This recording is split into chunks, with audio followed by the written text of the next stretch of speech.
एक गरीब college student जिसकी जिंदगी सिर्फ स्ट्रगल, इंसल्ट और फेल्ड स्टॉक ट्रेडिंग से भरी हुई थी, लेकिन एक एक्सीडेंट के बाद उसे मिल गई ऐसी शक्ति जिससे वो लोगों का फ्यूचर देख सकता था। और अब वही लड़का स्टॉक मार्केट का अनक्राउंड किंग बनने वाला है। ओ नो, ओ नो, मैंने किसी को टक्कर मार दी। एक लड़की घबराई हुई सड़क पर खड़ी थी। उसके सामने एक लड़का जमीन पर बेहोश पड़ा था। लड़की डरते हुए सोचती है कि अब उसके पिता उसे डांटेंगे, लेकिन तभी उसके दोस्त बोल पड़ते हैं, अरे इसे छोड़ो, ये तो चेन फैन है, ये वैसे भी गरीब है, शायद क्लास फीस भरने के लिए ड्रामा कर रहा होगा। उन लोगों के लिए चेन फैन सिर्फ एक गरीब लड़का था जिसकी कोई वैल्यू नहीं थी, लेकिन उन्हें क्या पता था कि यही एक्सीडेंट उसकी किस्मत बदलने वाला है। 3 दिन बाद चेन फैन धीरे धीरे अपनी आंखें खोलता है। उसका दोस्त वांग हाओ उसके पास बैठा था। तू ठीक है ना, हॉस्पिटल चले? लेकिन चेन फैन मना कर देता है क्योंकि उसके पास इलाज के पैसे भी नहीं थे। तभी अचानक उसकी आंखों के सामने अजीब विजुअल्स आने लगते हैं, जैसे किसी का फ्यूचर फ्लैश हो रहा हो। पहले तो उसे लगा कि एक्सीडेंट की वजह से हेलुसिनेशन हो रहा है, लेकिन तभी उसने अपने क्लासमेट को स्टॉक मार्केट की बात करते सुना। मैंने टोंगचेंग रियल एस्टेट अपर लिमिट पर खरीदा है। उसी समय चेन फैन को विजन दिखाई देता है। उस स्टॉक का ग्राफ अचानक क्रैश होने वाला था। अब उसे समझ आ गया, उसे फ्यूचर देखने की पावर मिल चुकी है। दूसरी तरफ एक लड़की रोते हुए फोन पर बोल रही थी, मेरी ट्यूशन फीस के पैसे स्टॉक मार्केट में डूब गए, मैं बर्बाद हो गई। और तभी चेन फैन को फिर से एक विजन दिखाई देता है। उसे साफ दिखता है कि वो लड़की सुसाइड करने वाली है। उस मोमेंट पर चेन फैन पूरी तरह शॉक हो जाता है, क्योंकि अब ये कंफर्म हो चुका था कि उसकी पावर सच में फ्यूचर प्रेडिक्ट कर सकती है। लेकिन प्रॉब्लम ये थी, भविष्य देख लेने से कोई अमीर नहीं बन जाता। उसके पास ट्रेडिंग अकाउंट खोलने तक के पैसे नहीं थे। तभी उसकी नजर अपने पुराने कॉपर कॉइन पर पड़ती है, एक मामूली सिक्का जो बचपन से उसके पास पड़ा था। उसका दोस्त मजाक उड़ाते हुए कहता है, क्या अब तू ये बेचकर करोड़पति बनेगा? लेकिन चेन फैन के दिमाग में कुछ और ही चल रहा था। वो सीधे एंटीक मार्केट पहुंच जाता है। चारों तरफ नकली एंटीक्स बिक रहे थे। लोग टूरिस्ट को बेवकूफ बना रहे थे। लेकिन तभी एक बूढ़ा दुकानदार उसकी जेब में रखा कॉइन देखकर अचानक रुक जाता है। उसकी आंखें चमक उठती हैं। यंग मैन, क्या मैं ये कॉइन देख सकता हूँ? चेन फैन तुरंत समझ जाता है कि ये कॉइन शायद सच में वैल्यूएबल है। दुकानदार पहले उसे बेवकूफ बनाने की कोशिश करता है, ये ज्यादा खास नहीं है, मैं 800 युएन दे सकता हूँ। लेकिन चेन फैन अब पहले वाला गरीब और डरपोक लड़का नहीं था। उसे पता था कि सामने वाला झूठ बोल रहा है। वो कॉन्फिडेंटली बोलता है, 2000 युएन, लेना है तो लो वरना छोड़ दो। अब दुकानदार शॉक हो जाता है, क्योंकि उसे समझ आ चुका था कि लड़का इतना सिंपल नहीं है। काफी बार्गेनिंग के बाद डील 1400 युएन पर फाइनल होती है और उसी मोमेंट चेन फैन की जिंदगी का पहला इन्वेस्टमेंट फंड तैयार हो जाता है। एक एक्सीडेंट, एक मिस्टीरियस पावर और स्टॉक मार्केट का फ्यूचर देखने की एबिलिटी। अब ये गरीब लड़का सिर्फ पैसे नहीं कमाने वाला, बल्कि पूरी फाइनेंशियल वर्ल्ड को हिला देने वाला था। 1380 सोल्ड। डील फाइनल होते ही एंटीक शॉप वाला आदमी तुरंत चेन फैन को अपना एड्रेस दे देता है। अगर आगे भी कोई रेयर चीज मिले तो सीधे बाई बाउजाई आना। चेन फैन शॉप से बाहर निकलते हुए अंदर ही अंदर एक्साइटेड हो रहा था। अब उसे पूरी तरह यकीन हो चुका था कि एक्सीडेंट के बाद मिली विजन सच थी। उसकी आंखों के सामने जैसे पूरी दुनिया बदल गई थी। जहां बाकी लोग सिर्फ कबाड़ देखते थे, वहीं चेन फैन को हिडन ट्रेजर्स दिखाई दे रहे थे। वो एंटीक मार्केट में घूमते हुए अचानक एक स्नफ बॉटल पर रुक जाता है। दुकानदार कॉन्फिडेंस से बोलता है, 5000 युआन। लेकिन चेन फैन बॉटल को देखते ही समझ जाता है कि ये फेक है, ये मुश्किल से कुछ युआन की होगी और तुम 5000 मांग रहे हो। दुकानदार तुरंत टोन बदल देता है, अगर सच में खरीदनी है तो 1000 में ले जाओ। चेन फैन जानबूझकर जाने लगता है। तभी दुकानदार घबराकर पीछे से आवाज लगाता है, अच्छा तुम बताओ कितना दोगे? चेन फैन कैजुअली बोलता है, 200 युआन। दुकानदार थोड़ी एक्टिंग करता है, लेकिन आखिर में डील मान जाता है, क्योंकि उसके लिए वो बॉटल प्रैक्टिकली बेकार थी। लेकिन चेन फैन जानता था कि असली वैल्यू क्या है। वो सीधा एंटीक एक्सपर्ट जो हंदोंग के पास पहुंचता है। जैसे ही जो बॉटल देखता है, उसकी आंखें चमक उठती हैं। तुम्हारे पास तो काफी ट्रेजर्स हैं। लेकिन चेन फैन अब नेव नहीं था। उसे समझ आ चुका था कि एंटीक बिजनेस में हर कोई प्रॉफिट देखता है, इसलिए वो सीधे बोलता है, अगर फेयर डील दोगे तो आगे भी बिजनेस करेंगे, लेकिन अगर चीट किया तो ये हमारी आखिरी डील होगी। जो हल्का सा मुस्कुराता है। उसे समझ आ गया था कि सामने वाला लड़का सिंपल नहीं है। वो बॉटल को ध्यान से देखकर बोलता है, ये इंपीरियल आइटम नहीं है, लेकिन मार्केट में इसकी कीमत 60 से 70 हजार युआन तक जा सकती है। चेन फैन तुरंत पूछता है, तो मुझे कितना दोगे? 50,000। एक सेकंड भी वेस्ट किए बिना डील फाइनल हो जाती है। कुछ ही घंटों में गरीब कॉलेज स्टूडेंट चेन फैन ने 50,964 युआन कमा लिए थे। उसकी सांसें तेज हो रही थीं। ये पावर सच में वेल्थ कोड है। वो तुरंत कैलकुलेशन करने लगता है। 3000 लिविंग एक्सपेंसेस, बाकी पूरे 48,000 स्टॉक मार्केट में इन्वेस्ट। अब उसके अंदर कॉन्फिडेंस पूरी तरह बदल चुका था। पहले वो स्टॉक मार्केट में गेसिंग करता था, लेकिन अब वो फ्यूचर देख सकता था। हॉस्टल लौटते ही वो अचानक अनाउंस कर देता है, आज डिनर मेरी तरफ से। पूरा डॉर्म शॉक हो जाता है, क्योंकि यही चेन फैन कल तक ट्यूशन फीस के लिए स्ट्रगल कर रहा था। गोजलियांग तुरंत मजाक उड़ाता है, इसकी बीमारी और बढ़ गई है, कहीं कंटेजियस ना हो, लेकिन चेन फैन सिर्फ हंस देता है। आज पहली बार उसके चेहरे पर गरीब इंसान वाली इनसिक्योरिटी नहीं थी। बाकी रूममेट्स तुरंत अपनी गर्लफ्रेंड्स को बुलाने लगते हैं। एक लड़का मजाक में बोलता है, सब अपनी गर्लफ्रेंड ला सकते हैं ना। दूसरा तुरंत हंसते हुए बोलता है, तीनों की गर्लफ्रेंड्स हैं, सिर्फ चेन फैन अकेला बैचलर है। चेन फैन भी मजाक में साथ देता है, मेरी फाइनेंशियल कंडीशन गर्लफ्रेंड अलाउ नहीं करती। सभी हंसने लगते हैं। थोड़ी देर बाद वांग हाओ अचानक सीरियस होकर पूछता है, वैसे इतने पैसे आए कहाँ से? तुरंत किसी ने मजाक उड़ाया, लगता है जाओ लिनलिन से पैसे जीत लिए। लेकिन चेन फैन सच्चाई बता देता है, मैंने वांग हाओ का कॉपर कॉइन बेचा और उसी से पैसा बनाया। ये सुनते ही वांग हाओ शॉक्ड रह जाता है, वो कॉइन इतना वैल्यूएबल था। चेन फैन कैजुअली बोलता है, 1380 में बेचा था, इसलिए आज का डिनर मेरी तरफ से। उसके दोस्त एक्साइटेड हो जाते हैं क्योंकि काफी समय बाद उन्हें एक्सपेंसिव डिनर मिलने वाला था। रेस्टोरेंट पहुंचने के बाद सब ओपनली खाना ऑर्डर करने लगते हैं, सिगरेट्स, ड्रिंक्स, एक्सपेंसिव डिशेस। आज कोई भी पैसे बचाने के मूड में नहीं था। तभी गो जेलियांग अचानक किसी को देखकर हाथ हिलाता है, क्लास मॉनिटर इधर आओ। चेन फैन का चेहरा तुरंत बदल जाता है क्योंकि आने वाला इंसान था लियांग दोंगचाई, वही लड़का जिससे उसकी बिल्कुल नहीं बनती थी। और सबसे बड़ी बात, गो जेलियांग ये बात अच्छी तरह जानता था। गो जेलियांग जैसे ही लियांग दोंगचाई के साथ टेबल पर बैठा, उसका एटीट्यूड अचानक बदल गया। वो वेटर को ऐसे ऑर्डर्स देने लगा जैसे पूरा रेस्टोरेंट उसी ने बुक किया हो। 20 और ग्रिल्ड स्केवर्स, 2 केसेस बियर के और roasted pig trotters extra cumin के साथ। बाकी लोग भी कंफ्यूज थे। आज ट्रीट चेन फैन दे रहा है लेकिन बिहेव गो ऐसा कर रहा है जैसे पैसे उसी के हों। तभी वेटर सिगरेट्स लेकर आता है। गो जेलियांग तुरंत शो ऑफ करते हुए बोलता है, संकोच मत करो, खुलकर खाओ। चेन फैन अंदर ही अंदर इरिटेट हो रहा था क्योंकि गुओ उसे कंप्लीटली फुल समझकर इस्तेमाल कर रहा था। फिर अचानक गुओ सबके सामने ग्लास उठाता है, आज के डिनर के लिए जियान लांग को थैंक्स बोलो। सभी चीयर्स करने लगते हैं लेकिन चेन फैन का चेहरा कोल्ड हो चुका था। थोड़ी देर बाद गुओ उसे साइड में ले जाकर धीरे से बोलता है, वैसे बिल तू पे करेगा, मेरे पास पैसे नहीं है। चेन फैन उसे घूरने लगता है क्योंकि अब उसे समझ आ चुका था ये पूरा डिनर शुरू से ही एक सेटअप था। ऊपर से उसने लियांग दोंगचाई को भी जानबूझकर बुलाया था। चेन फैन पूछता है, तूने उसे यहाँ क्यों बुलाया? लेकिन गुओ कैजुअली जवाब देता है, बस लेट नाइट स्नैक के लिए बुलाया है। तभी अचानक एक अननोन आदमी चेन फैन के पास आता है, तू ही चेन फैन है? उसकी आवाज सुनते ही चेन फैन अलर्ट हो जाता है क्योंकि उसे साफ लग रहा था कि किसी ने उसके बारे में बाहर बातें फैलाई हैं। वो अंदर ही अंदर सोचता है, इस कमीने ने जरूर मेरे बारे में कुछ बोला है, वरना कोई रैंडम आदमी मेरा नाम क्यों पूछता। एटमॉस्फेयर धीरे धीरे वियर्ड होने लगा था। कुछ देर बाद सब लोग उठने लगते हैं लेकिन तभी चेन फैन को वो फ्यूचर विजन दिखाई देता है। उसके सामने फ्लैश होता है, अगर वो अभी हॉस्टल लौट गया तो गुओ जियान लांग बाकी लड़कों को लेकर कराओके चला जाएगा और बाद में पूरा बिल उसी के सिर पर डाल देगा। चेन फैन तुरंत फोन निकालकर कॉल करने लगता है लेकिन बार बार लाइन बिजी आती है। उसका एक्सप्रेशन डार्क हो जाता है, डैम, इन तीनों ने मुझे बेवकूफ बना दिया। उधर दूसरी तरफ गुओ सच में लियांग डोंगकाई के साथ निकल चुका था और जाते जाते हंसते हुए बोल रहा था, स्पेशली वो डिस्टिगिंग 1380 युआन वाला चेन फैन अब साफ था। उसे चेन फैन की सक्सेस बिल्कुल पसंद नहीं आई थी। लेकिन उसी रात चेन फैन के दिमाग में सिर्फ एक चीज चल रही थी, स्टॉक मार्केट। उसने सुबह एक ट्रेड में 5200 युएन कमा लिए थे। उसकी टोटल कैपिटल अब 56,000 तक पहुंच चुकी थी। वो एक्साइटमेंट में ऑलमोस्ट सो नहीं पा रहा था। मुझे जल्दी पैसा कमाना होगा, बहन की ट्यूशन फीस, पेरेंट्स का बर्डन, सब खत्म करना है। पहली बार उसकी मेहनत का रास्ता उसे साफ दिखाई दे रहा था। अगली सुबह मार्केट खुलने से पहले ही चेन फैन पूरी तैयारी में बैठा था। उसकी आंखों के सामने फिर से फ्यूचर फ्लैशेस आने लगे। डोंगफेंग फार्मास्यूटिकल 3.66% हायर ओपन करेगा। पहले सर्ज, फिर इंस्टेंट पुल बैक, लेकिन बाद में लिमिट अप जाएगा। उसने बिना हेजिटेशन ऑर्डर प्लेस कर दिया। कुछ सेकंड्स बाद ठीक वही हुआ जो उसने विजन में देखा था। स्टॉक तेजी से ऊपर गया, फिर नीचे गिरा और फिर अचानक लिमिट अप की तरफ भागने लगा। चेन फैन की आंखों में एक्साइटमेंट चमक उठी। ये इन्फॉर्मेशन सच है, मैं सच में मार्केट प्रेडिक्ट कर सकता हूँ। कुछ ही देर में उसका प्योर प्रॉफिट 3,500 युआन तक पहुंच गया। अब उसकी टोटल फंड्स 56,000 क्रॉस कर चुकी थी। लेकिन असली खेल अभी शुरू हुआ था। उसकी नजर अब युनजिंग टेक्नोलॉजी पर थी। बाकी ट्रेडर्स पैनिक में सेल कर रहे थे क्योंकि बड़े प्लेयर्स जानबूझकर प्राइस दबा रहे थे। लेकिन चेन फैन को फ्यूचर दिख रहा था। उसे पता था ये प्राइस सप्रेशन सिर्फ रिटेल इन्वेस्टर्स को डराने के लिए है। रियल मूव अभी बाकी है और बिना डरे उसने अपने सारे फंड्स ऑल इन कर दिए। उसी समय उसके पास बैठा एक लड़का फिर लिमिट डाउन खाकर परेशान बैठा था। चेन फैन कुछ सेकंड्स के लिए सोचता है, क्या मुझे इसे हिंट दे देना चाहिए, लेकिन फिर रुक जाता है क्योंकि अगर उसकी एबिलिटी एक्सपोज हो गई तो लोग उसे इंसान नहीं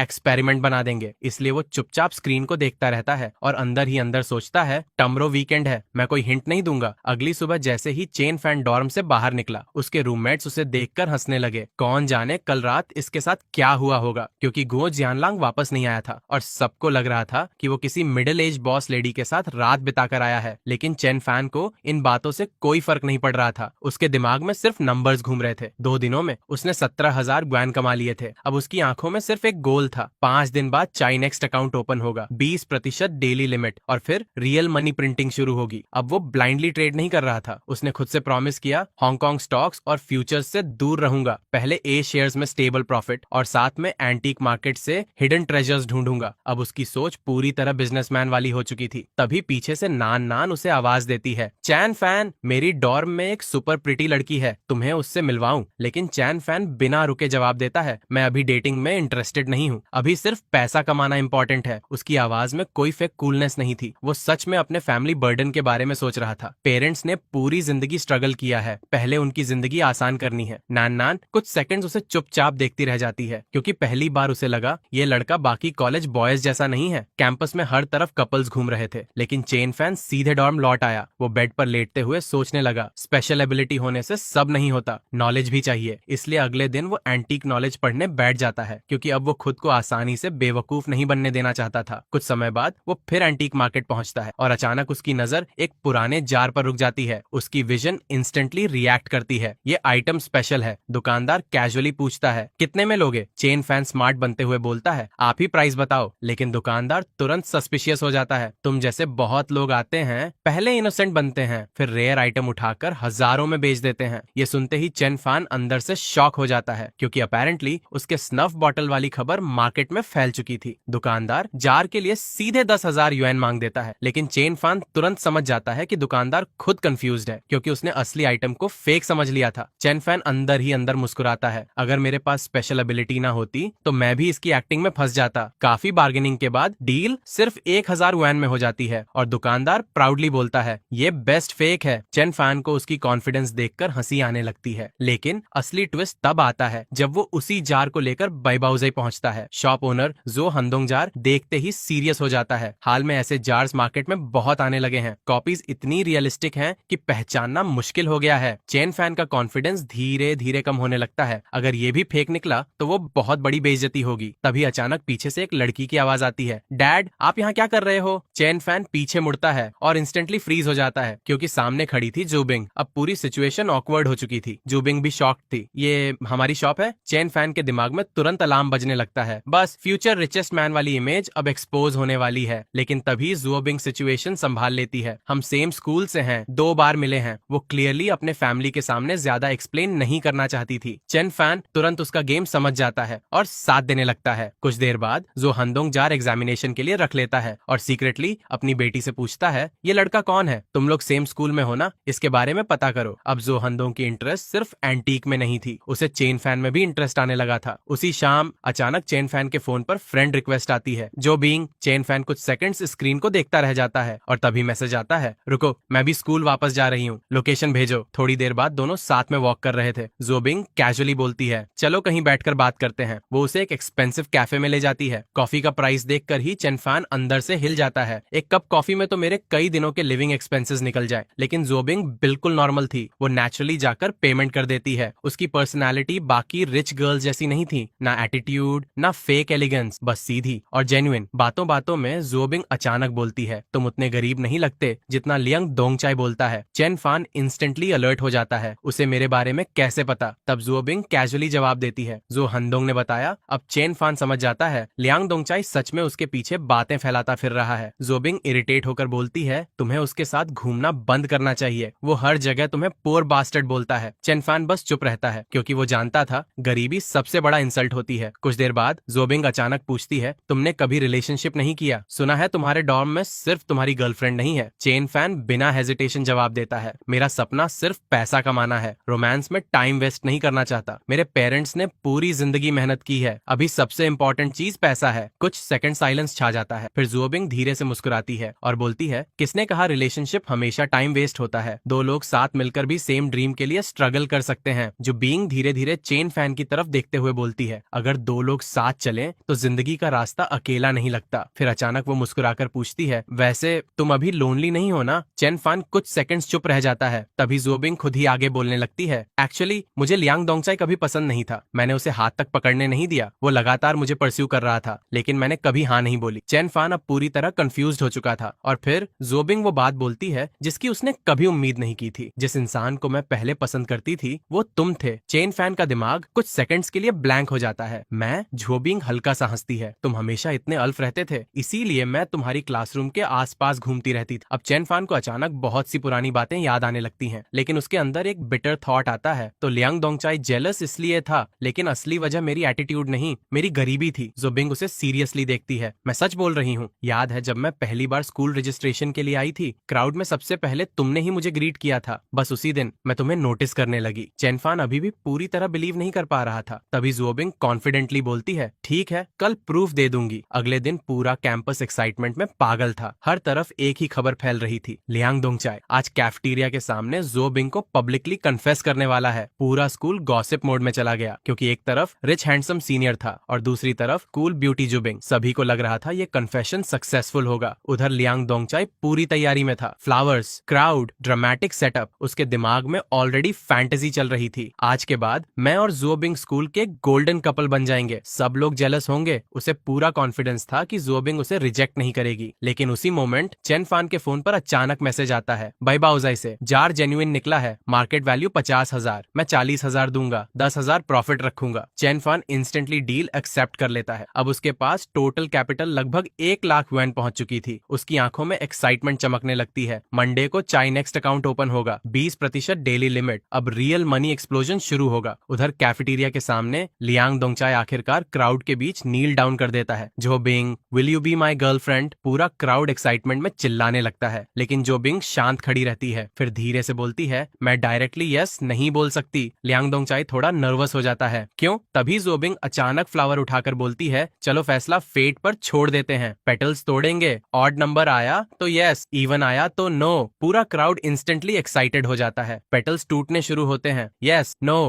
नो। लियांग दोंगचाई की हार्ट बीट बढ़ती जा रही थी और आखिर में लास्ट पेटल यस पर खत्म होती है। वो खुशी से ऑलमोस्ट चिल्ला पड़ता है। देखा, इवन डेस्टिनी चाहती है कि हम साथ रहें। लेकिन तभी जो बिंक फ्लावर का आधा बचा हुआ पेटल उठाती है और कोल्ड एक्सप्रेशन के साथ बोलती है, लेकिन मैं हेवन के खिलाफ जाऊंगी। नो। पूरा क्राउड साइलेंस में फ्रीज हो जाता है। लियांग दोंगचाई का चेहरा इंस्टेंटली उतर जाता है और जोबिंग सबके सामने साफ बोल देती है, आज के बाद मुझे डिस्टर्ब मत करना, मैं कभी तुम्हारे साथ रिलेशनशिप में नहीं आऊंगी। पूरे स्कूल के सामने उसकी इंसल्ट हो चुकी थी। लोग पीछे खड़े हंसी रोक रहे थे। चेन फैन दूर खड़ा सब देख रहा था। अब उसे समझ आ चुका था, ये वही प्रूफ था जिसके बारे में जुबिंग ने कहा था। कुछ देर बाद जुबिंग सीधे चैन फैन के पास आती है और मुस्कुराकर पूछती है, अब बिलीव करते हो? चैन फैन ऑनवर्ड हो जाता है, लेकिन उससे पहले ही जुबिंग कॉन्फिडेंटली बोल देती है, अब मैं ऑफिशियली तुम्हें परस्यू करूंगी। चैन फैन अंदर ही अंदर पैनिक करने लगता है, क्योंकि उसके लिए रोमांस अभी भी डिस्ट्रैक्शन था। लेकिन जोबिंग बिल्कुल सीरियस लग रही थी। उसी समय चेन फैन के फोन पर 40,000 युआन पेमेंट नोटिफिकेशन आता है। अब उसकी टोटल फंड्स 1 लाख क्रॉस कर चुकी थी। उसके दिमाग में सिर्फ स्टॉक मार्केट घूम रहा था। 20% डेली लिमिट, 18% रिबाउंड, चिनेक्स्ट। उसके लिए ये नंबर्स किसी ड्रग की तरह थे। लेकिन दूसरी तरफ जुबिंग पूरी तरह अलग मूड में थी। चैन फैन, मुझे भूख लगी है, ट्रीट दो। चैन फैन लिटरली समझ ही नहीं पा रहा था कि सिचुएशन रोमांस वाली है या नॉर्मल फ्रेंडशिप वाली। उसके दिमाग में अभी भी लाइब्रेरी और एंटीक नॉलेज चल रही थी। मुझे जल्दी नॉलेज बढ़ानी है, फ्यूचर में खुद की एंटीक शॉप खोलूंगा। लेकिन जोबिंग उसे प्रैक्टिकली खींचकर बाहर ले जाती है। इसी दौरान दूर खड़ी जाओ लिनलिन उन्हें देख लेती है। उसकी दोस्त इरिटेट होकर बोलती है, वो अनोइंग लड़का फिर दिखाई दे रहा है। लेकिन जाओ लिनलिन इस बार चुप थी, क्योंकि उसी मोमेंट उसे अचानक चेन फैन की कही हुई बात याद आती है, if I never abandon you I will stay with you through life and death. बस वही सेंटेंस याद आते ही उसका चेहरा लाल हो जाता है। उसका दिल अनकंट्रोलेबली फास्ट धड़कने लगता है और उसे पहली बार एहसास होता है कि शायद वो सच में चेन फैन के लिए फीलिंग्स डेवलप कर रही है। उधर chain fan meanwhile market predictions में बिजी था। उसकी नजर अब शंटियन शेयर्स पर थी। 7 consecutive limit down, rebound chance 18.87%। उसने बिना हेजिटेशन पोजीशन ले ली, क्योंकि अभी तक उसकी हर विजन सही निकली थी। तभी उसे अचानक जोबिंग का थ्रेटनिंग मैसेज आता है, अगर दोपहर तक मुझसे मिलने नहीं आए तो मैं रिलेशनशिप ऑफिशियली अनाउंस कर दूंगी। चेन फैन इंस्टेंटली पैनिक हो जाता है, क्योंकि अगर ऐसा हुआ तो लियांग दोंगचाई सच में पागल हो जाएगा। आखिरकार मजबूरी में वो जोबिंग से मिलने पहुंचता है। जोबिंग इंस्टेंटली बोलती है, आज मैं तुम्हें अच्छी तरह लूट करूंगी, और बिना पूछे उसे बारबेक्यू रेस्टोरेंट ले जाती है। चेन फैन मेन्यू देखकर अंदर से शॉक हो जाता है, लेकिन जोबिंग बिल्कुल इनोसेंट एक्सप्रेशन के साथ बोलती है, मैं ऐसी जगह कभी नहीं आई। मॉम हमेशा कहती थी, अगर अफोर्ड नहीं कर सकते तो दूसरों की जगहों पर खाना मत खाओ। चेन फैन अभी भी अपने दिमाग में सिर्फ पैसे की कैलकुलेशंस कर रहा था। अब जब पैसे आने लगे हैं तो कभी कभी थोड़ा एंजॉय करना भी गलत नहीं है। लेकिन सामने बैठी जोबिंग का पूरा फोकस किसी और चीज पर था। वो अचानक सस्पिशियस नजरों से उसे देखती है, वैसे तुम पिछले 2 दिनों से मुझसे छिप क्यों रहे थे? चेन फैन तुरंत ऑकवर्ड हो जाता है। मैं छिप नहीं रहा था, लेकिन जू बिंग उसे बोलने ही नहीं देती। और लाइब्रेरी में जो डायलॉग मार रहे थे, if you never abandon me I will stay with you through life and death, उस डेथ का क्या मतलब था? ये सुनते ही चेन फैन अंदर से हिल जाता है। ये बात बाहर कैसे फैल गई? कौन इतना बिग माउथ है? दोनों बारबेक्यू रेस्टोरेंट पहुंच जाते हैं, लेकिन जैसे ही खाना आता है, चेन फैन सडनली नोटिस करता है कि टेबल पर सिर्फ एक बोल और एक पेयर चॉपस्टिक्स है। वो कंफ्यूज्ड होकर पूछता है, दूसरा कहाँ है? तभी जोबिंग कैजुअली जवाब देती है, मैंने खुद क्रॉस कर दिया। अब जाकर चेन फैन को एहसास होता है ये नॉर्मल रेस्टोरेंट नहीं, बल्कि कपल्स बारबेक्यू रेस्टोरेंट था। यहाँ हर चीज डिफॉल्ट में डबल सेट में आती थी, और हाफ क्रॉस करने का मतलब था सिंगल कपल सेट मील। चेन फैन इंस्टेंटली ऑकवर्ड हो जाता है, लेकिन जोबिंग बिल्कुल शेमलेस कॉन्फिडेंस में थी। अब से हम ऑफिशियली कपल हैं और तुम्हें दूसरी लड़कियों से फ्लर्ट करने की परमिशन नहीं है। चेन फैन कुछ सेकंड्स उसे ब्लैंक एक्सप्रेशन से देखता रहता है, फिर जेन्युइनली पूछता है, वैसे रिलेशनशिप के बेनिफिट्स क्या होते हैं? जोबिंग लिटरली स्पीचलेस हो जाती है। इस लड़के ने सच में कभी रिलेशनशिप नहीं किया। फिर अचानक चेन फैन बोल देता है, मुझे वुड्स जाना है। जोबिंग का चेहरा इंस्टेंटली लाल हो जाता है, तुम इतने नॉटी हो। लेकिन चेन फैन पूरी इनोसेंस से जवाब देता है, मैं बस कैंपस कपल वाली फीलिंग एक्सपीरियंस करना चाहता हूँ। अब जोबिंग को समझ आ जाता है ये लड़का रोमांटिक नहीं, जेन्युइनली इनएक्सपीरियंस्ड है। कुछ देर बाद दोनों कैंपस वुड्स में पहुंच जाते हैं। चारों तरफ कपल्स बैठे थे और पहली बार चेन फैन को फील हो रहा था कि वो भी नॉर्मल कॉलेज लाइफ जी रहा है। लेकिन थोड़ी देर बाद जो बीइंग अचानक नर्वस हो जाती है, चेन फैन हम ऐसा नहीं कर सकते, हम लाइन क्रॉस कर रहे हैं। चेन फैन तुरंत पीछे हट जाता है, ठीक है मैं तुम्हें डॉर्म वापस छोड़ देता हूँ। लेकिन अंदर ही अंदर उसका दिमाग कहीं और भाग रहा था, जोबिंग की फिजिक इतनी अच्छी है, फ्यूचर में हमारे बच्चे। अचानक पिग क्या सोच रहे हो? चेन फैन इंस्टेंटली रियलिटी में वापस आता है। अब दोनों ऑफिशियली रिलेशनशिप जैसी बातें करने लगे थे। जोबिंग धीरे से बोलती है, नेक्स्ट टाइम बिना परमिशन मूव मत करना। चेन फैन कंफ्यूज्ड होकर पूछता है, परमिशन? जोबिंग शर्माते हुए बोलती है, हाँ वरना बिगिनर विलेज वापस भेज दूंगी। चेन फैन का दिमाग इंस्टेंटली गेमिंग एनालॉजी पकड़ लेता है, मतलब फाइनली बिगिनर विलेज से बाहर निकले थे और फिर रीस्टार्ट हो गया। जोबिंग उसे जोर से मारती है, तुम बड़े पिग ट्रॉटर हो। लेकिन सच ये था, दोनों सीक्रेटली इस रिलेशनशिप को एंजॉय करने लगे थे। उधर दूसरी तरफ चेन फैन का स्टॉक अकाउंट भी तेजी से ग्रो कर रहा था। 38,000 अब 45,000 बन चुके थे। Total funds 1,15,400 UN. Chain fan excitement में कैलकुलेशन कर रहा था, कल सारे फंड्स कंसोलिडेट करके सिंगल स्टॉक में डालूंगा, प्रॉफिट एफिशिएंसी और बढ़ेगी। लेकिन उसी समय उसकी नजर जाओ लिनलिन पर पड़ती है। जाओ लिनलिन दूर से उसे देख रही थी और नेचुरली अस्यूम कर रही थी कि चेन फैन फिर उसे फॉलो कर रहा है। वो इरिटेट होकर बोलती है, तुम लोग अटेंशन पाने के लिए हर जगह टकरा जाते हो क्या? मैं किसी लड़के से रिलेशनशिप नहीं करूंगी। अगर एक्सीडेंट वाली बात के लिए कॉम्पेंसेशन चाहिए तो बोलो। चेन फैन उसे ब्लैंक एक्सप्रेशन से देखता है, मैं तुम्हारे लिए नहीं आया। तभी पीछे से जोबिंग दौड़ती हुई आती है, चेन फैन चलो खाना खाने चलते हैं। जाओ लिनलिन वहीं फ्रीज हो जाती है, क्योंकि उसे पहली बार समझ आता है चेन फैन सच में उसके पीछे नहीं घूम रहा था। उधर चेन फैन पूरी इनोसेंस से जोबिंग से बोल रहा था, मैं स्वेयर करता हूँ खाना खाने के बाद सीधे डॉर्म छोड़ दूंगा। लेकिन जोबिंग सस्पिशियस होकर उसे घूरती है, तुम क्लियरली मुझे खाना नहीं कुछ और खाना चाहते हो। चेन फैन तुरंत पैनिक मोड में चला जाता है। फिर भी दोनों साथ चले जाते हैं और रास्ते भर चेन फैन खुश था, क्या अच्छी लड़की है, डाइट पर है ताकि मेरा पैसा बचे। लेकिन रियलिटी में जोबिंग बस शर्म के मारे ज्यादा खाना अवॉइड कर रही। उसी रात चेन फैन का दोस्त अचानक एक्साइटमेंट में चिल्लाता हुआ आता है, भाई मेरे स्टॉक्स फाइनली 3% ऊपर गए, आज बारबेक्यू मेरी तरफ से। चेन फैन अंदर ही अंदर हंस देता है, क्योंकि उसके लिए अब 3% कोई बड़ी बात नहीं थी। लेकिन उसका दोस्त जेन्युइनली खुश था, ये मेरी बिलियनियर जर्नी की शुरुआत है, इस मोमेंट को चेरिश करो, फ्यूचर में तुम लोग मुझे नहीं देख पाओगे। पूरी टेबल हंसी से भर जाती है। लेकिन चेन फैन क्वाइटली स्क्रीन की तरफ देख रहा था, क्योंकि उसे पता था रियल बिलियनियर बनने वाला इंसान कौन है। वोंग हाओ अभी भी अपने 3% प्रॉफिट के नशे में था। वो एक्साइटेड होकर चिल्लाया, और क्या चाहिए, आज प्रीमियम सिगरेट्स भी मेरी तरफ से। इतना बोलकर वो तुरंत वेटर को आवाज लगाता है, बॉस 4 पैक्स प्रीमियम सिगरेट्स। बाकी लोग हंसने लगते हैं, क्योंकि सबको पता था ये लड़का थोड़ा प्रॉफिट आते ही खुद को वॉल स्ट्रीट किंग समझने लगता है। तभी चेन फैन का फोन वाइब्रेट होता है, जोबिंग का मैसेज, रिप्लाई क्यों नहीं कर रहे, मुझे भूख लगी है। चेन फैन कैजुअली लोकेशन भेज देता है, बैक स्ट्रीट बारबेक्यू पर आ जाओ। कुछ ही देर में पूरा ग्रुप टेबल पर बैठा था। वांग हाओ प्राउडली सबको खाना ऑर्डर करवा रहा था, ये सॉसेज तुम्हारा फेवरेट है ना? बाकी लोग उसे देखकर मजाक उड़ाने लगे, भाई तू बैंकरप्ट हो जाएगा। लेकिन वांग हाओ पूरी कॉन्फिडेंस में था, एक लड़की कितना खा लेगी। तभी बातों बातों में सबका ध्यान चेन फैन और जू बीइंग की तरफ जाने लगता है, क्योंकि दोनों क्लियरली नॉर्मल फ्रेंड्स जैसे बिहेव नहीं कर रहे थे। जू बीइंग खुद अपने हाथों से चेन फैन को चिकन विंग देती है और बाकी लड़कियां इंस्टेंटली सिचुएशन समझ जाती हैं। असल में ये पूरा डिनर आधा ब्लाइंड डेट सेटअप था। किन लान सीक्रेटली टैंग जिंग को चेन फैन से मिलवाना चाहती थी, लेकिन अब सबको लग रहा था कि वो ऑलरेडी टेकन है। बाथरूम जाते समय लड़कियों के बीच गॉसिप शुरू हो जाती है। टैंगजिंग धीरे से पूछती है, चेनफान कैसा लड़का है? चिनलान ऑनेस्टली जवाब देती है, गरीब है लेकिन बहुत अच्छा इंसान है, रिस्पॉन्सिबल है, राइटियस है। फिर वो इनडायरेक्टली गुओ जियानलांग पर ताना मारती है, कम से कम चेन फैन दूसरों का फायदा तो नहीं उठाता। अब बात धीरे धीरे सीरियस होने लगती है क्योंकि सबको पता था गो जियानलियांग अक्सर बाहर चेन फैन को पुअर गाय बोलकर इंसल्ट करता है। उधर टेबल पर वंग हाओ अचानक प्राउडली अनाउंस करता है, मैंने 10,000 युआन ऑनलाइन लोन लिया है, अब पोजीशन बढ़ाऊंगा। पूरा टेबल शॉक हो जाता है। चेन फैन का एक्सप्रेशन इंस्टेंटली बदल जाता है, तू पागल हो गया है? ऑनलाइन लोन लेकर स्टॉक्स? लेकिन वांग हाओ अब ग्रीड में पूरी तरह अंधा हो चुका था। यही मौका है लॉसेस रिकवर करने का। चेन फान अंदर ही अंदर टेंशन में आ जाता है क्योंकि उसे फ्यूचर फ्लैश में साफ दिख रहा था, अगर वांग हाओ ऐसे ही ट्रेड करता रहा तो वो बर्बाद हो जाएगा। लेकिन प्रॉब्लम ये थी, वो डायरेक्टली ट्रुथ बता नहीं सकता था। अगली सुबह चेन फान खुद एक्साइटमेंट में भरा हुआ था। आज फाइनली उसने चाइनेक्स्ट अकाउंट एक्टिवेट कर लिया था। अब उसके सामने 20% डेली लिमिट वाली स्टॉक्स खुल चुकी थी। उसकी आंखों में लिटरली ग्रीड चमक रही थी। अब दुनिया मेरी है। उसकी नजर तुरंत एक स्टॉक पर टिकती है, हेशिंग केमिकल। ऊपर से देखने पर स्टॉक बिल्कुल ऑर्डिनरी लग रहा था, लेकिन चेन फैन की विजन्स कुछ और बोल रही थी। उसने बिना हेजिटेशन अपने पूरे 1,24,000 वन ऑल इन कर दिए। अब उसका पूरा फ्यूचर उसी स्टॉक पर डिपेंड कर रहा था। उधर डॉर्म में गो जियानलियांग अभी भी पेटी हरकतों में लगा था। उसने अपनी सिगरेट्स तक नंबर करके रखी थी ताकि कोई चुरा ना सके, और जब एक सिगरेट मिसिंग मिली तो वो पूरा रूम सिर पर उठा लेता है। बाकी रूममेट्स उसे देखकर हंस रहे थे। ये आदमी स्टिंगी होने की भी लिमिट क्रॉस कर चुका है। तभी वांग हाओ वापस आता है और बताता है, आज अटेंडेंस में प्रॉब्लम हो गई, मैंने तुम्हारे लिए आंसर दिया था लेकिन लियांग डोंगकाई ने एक्सपोज कर दिया। अब चेन फान इंस्टेंटली समझ जाता है लियांग डोंगचाई अभी भी मौका मिलते ही उसके पीछे पड़ा हुआ है। उसी समय चेन फान के फोन पर कॉल आता है, जो हंडोंग, मेरे पास जिन डायनेस्टी का एक जार आया है, बहुत एक्सपेंसिव पीस है, आकर देखोगे? चेन फान तुरंत नर्वस हो जाता है, मैं अभी सिर्फ कॉलेज स्टूडेंट हूँ, इतनी बड़ी चीज कैसे जज करूँ? लेकिन जो हानडोंग हंसते हुए बोलता है, तुम्हारी एबिलिटीज मुझे पता है, बस आ जाओ। अब चेन फान समझ चुका था जो हानडोंग उसे नॉर्मल स्टूडेंट नहीं मानता। वो जल्दी से बाहर निकलता है, लेकिन तभी उसके सामने अचानक एक लग्जरी कार आकर रुकती है। विंडो नीचे होती है और अंदर बैठी होती है जो लिनलिन, पूरे कैंपस में फेमस ब्यूटी, वही लड़की जो पहले उसे स्कैमर समझती थी। अब वो खुद उसे देखकर बोलती है, get in the car. Chain फान लिटरली कुछ सेकंड्स तक समझ नहीं पाता कि ये सपना है या रियलिटी, क्योंकि जाओ लिनलिन यूजुअली किसी लड़के से बात तक नहीं करती थी। लेकिन चेन फैन तुरंत डिस्टेंस मेंटेन करते हुए बोलता है, जो कहना है यही कहो, मैं फिर से मिसअंडरस्टूड नहीं होना चाहता। अब पहली बार जाओ लिनलिन का एक्सप्रेशन थोड़ा ऑकवर्ड हो जाता है। जाओ लिनलिन इरिटेट होकर स्टीयरिंग पर हाथ मारती है, इतने बड़े आदमी हो, इतना हेजिटेट क्यों कर रहे हो, जल्दी बैठो। चेन फैन कुछ सेकंड्स उसे देखता रह जाता है, क्योंकि ये वही लड़की थी जो पहले उसे स्कैमर समझती थी और आज खुद उसे लग्जरी कार में बैठने के लिए बोल रही थी। जैसे ही वो कार में बैठता है, उसका दिमाग इंस्टेंटली ओवरलोड हो जाता है। हाई स्पीड रेल के अलावा ये मेरी लाइफ की सबसे एक्सपेंसिव कार है, लेकिन उससे भी ज्यादा शॉकिंग चीज थी जाओ लिनलिन की ड्राइविंग। वो कार को इतनी स्मूथली चला रही थी जैसे प्रोफेशनल रेसर हो। चेन फैन अंदर ही अंदर इम्प्रेस्ड था। कुछ देर साइलेंस रहने के बाद जाओ लिनलिन फाइनली बोलती है, कहाँ जा रहे हो? चेन फैन सस्पिशियस होकर उसे देखता है, तुम्हें उससे क्या? लेकिन जाओ लिनलिन कैजुअली जवाब देती है, मैं छोड़ देती हूँ। अब चेन फैन लिटरली कंफ्यूज्ड हो चुका था। आज सूरज पश्चिम से निकला है क्या? स्कूल ब्यूटी खुद मुझे राइड दे रही है। उसके दिमाग में इंस्टेंटली वियर्ड कंपैरिजन आता है, कहीं ये वीजल वाली सिचुएशन तो नहीं। लेकिन तभी जो लिनलिन अचानक सीरियस टोन में बोलती है, वेंजिंग स्ट्रीट जा रहे हो ना? चेन फैन इंस्टेंटली अलर्ट हो जाता है, क्योंकि वही एंटीक स्ट्रीट थी जहाँ जुओबिंग के पिता की शॉप थी। फिर जाओ लिनलिन धीरे से बोलती है, ये सिली गेम्स बंद करो, जुओबिंग तुम्हारे बस की नहीं है। अब चेन फैन पूरी तरह समझ नहीं पाता, क्या वो वार्निंग दे रही है या जेलसी फील कर रही है। कुछ देर बाद दोनों बैबाउजाई पहुंच जाते हैं। जैसे ही चेन फैन अंदर जाता है, वहाँ ऑलरेडी एंटीक सर्कल के कई बड़े लोग बैठे हुए थे और एटमॉस्फेयर इंस्टेंटली हैवी लगने लगता है। जो हंदोंग उसे देखकर मुस्कुराता है, आओ लिटिल ब्रदर, आज तुम्हें कुछ इंटरेस्टिंग दिखाना है। लेकिन बाकी ओल्ड एक्सपर्ट्स क्लियरली उसे सीरियसली नहीं ले रहे थे। एक आदमी सरकास्टिकली बोलता है, इतने छोटे लड़के को बुलाकर क्या हमारा विजन ब्रॉडन करोगे? जब हम इस फील्ड में थे तब ये शायद टैडपोल भी नहीं था। पूरा रूम हल्का हंसने लगता है, लेकिन चेन फैन बिल्कुल काम रहता है, क्योंकि अब वो समझ चुका था लोग उम्र देखकर अंडर एस्टिमेट करते हैं और यही उसकी सबसे बड़ी एडवांटेज थी। फिर फाइनली उनके सामने एक एंटीक पीस रखा जाता है। कई एक्सपर्ट्स उसे घंटों से एग्जामिन कर रहे थे, लेकिन कोई कंक्लूजन तक नहीं पहुंचा था। चेन फैन जैसे ही आइटम को देखता है, उसकी स्पेशल विजन इंस्टेंटली एक्टिवेट हो जाती है और अगले ही सेकंड उसके मुंह से निकलता है, ये फेक है। पूरा रूम इंस्टेंटली साइलेंट हो जाता है। एक एक्सपर्ट तुरंत गुस्से में बोलता है, इतने सारे एक्सपीरियंस लोग डिसाइड नहीं कर पाए और तुम आते ही बोल रहे हो फेक। लेकिन चेन फैन कामली बोलता है, ये 1996 रेप्लिका है। अब पूरा रूम लिटरली एक्सप्लोड हो जाता करता है, इम्पॉसिबल, एग्जैक्ट ईयर कैसे बता सकते हो? एक्सपर्ट सिर्फ अप्रोक्सीमेट एज बताते हैं। अब चेन फान अंदर ही अंदर पैनिक हो जाता है, क्योंकि वो ऑब्वियसली ये नहीं बोल सकता था कि उसकी आंखें लिटरली आइटम का हिस्ट्री देख रही हैं। इसलिए वो फेक कॉन्फिडेंस में बोलता है, बिलीव करना है तो करो, वरना ट्रेजर समझ कर रख लो। तभी अचानक वो रूम में रखे बाकी एंटीक्स की तरफ कैजुअली देखने लगता है और एक एक करके उनके ओरिजिन्स बताने लगता है। ये सदर्न सॉन्ग डिनास्टी, ये छेनलोंग पीरियड, ये हान डिनेस्टी, ये yuan blue and white porcelain. अब पूरा रूम साइलेंट था, क्योंकि जिस लड़के को सब अभी बच्चा समझ रहे थे, वो कैजुअली सेंचुरीज आइडेंटिफाई कर रहा था। कुछ देर बाद जू हांडोंग फाइनली ऑफिशियल एप्रेसल रिपोर्ट निकालता है और रिपोर्ट एग्जैक्टली वही कंफर्म करती है, 1990 के दशक का इमिटेशन। अब सारे एक्सपर्ट्स लिटरली स्टंडन रह जाते हैं। जो लोग उसे मॉक कर रहे थे वो अब रिस्पेक्ट से उसे देख रहे थे। एक बूढ़ा एक्सपर्ट एक्साइटेड होकर बोलता है, लिटिल ब्रदर, तुम कभी भी मेरी शॉप आ सकते हो। लेकिन असली सरप्राइज अभी बाकी था। एक और कलेक्टर तुरंत अपनी पेंटिंग निकालता है। ये पीस मैंने 8,000 युएन में खरीदी थी। सब कुछ सही लगता है, लेकिन कुछ वियर्ड फील हो रहा है। चेन फान पेंटिंग को जैसे ही देखता है, उसकी विजन इस बार ग्लिच करने लगती है। उसकी आंखों के सामने दो अलग अलग नेम्स फ्लैश होते हैं, जेंग बानकियाओ और हुआंग युआन। अब चेन फैन कंफ्यूज हो जाता है, क्योंकि पेंटिंग पर सिग्नेचर सिर्फ हुआंग युआन का था। फिर जेंग बंकियाओ का इन्फॉर्मेशन क्यों दिखाई दे रहा था? वो पेंटिंग को ध्यान से देखने लगता है और तभी उसके दिमाग में पॉसिबिलिटी आती है, क्या किसी ने ओरिजिनल पेंटिंग के ऊपर दूसरी पेंटिंग बना दी, या ये पेंटिंग विद इन पेंटिंग है? अब उसकी हार्ट बीट तेज हो जाती है, क्योंकि ये पहली बार था जब उसकी एबिलिटी नॉर्मल तरीके से काम नहीं कर रही थी। वो डेट्स कैलकुलेट करने लगता है, 1756 चेनलोंग एरा, 1938 रिपब्लिक एरा, और अचानक पजल कंप्लीट हो जाता है। दो अलग इरास, सेम पेंटिंग, मतलब ओरिजिनल वर्क को बाद में कवर किया गया है। उसी मोमेंट उसका फोन वाइब्रेट करता है। जुओबिंग का मैसेज, पिग क्या कर रहे हो,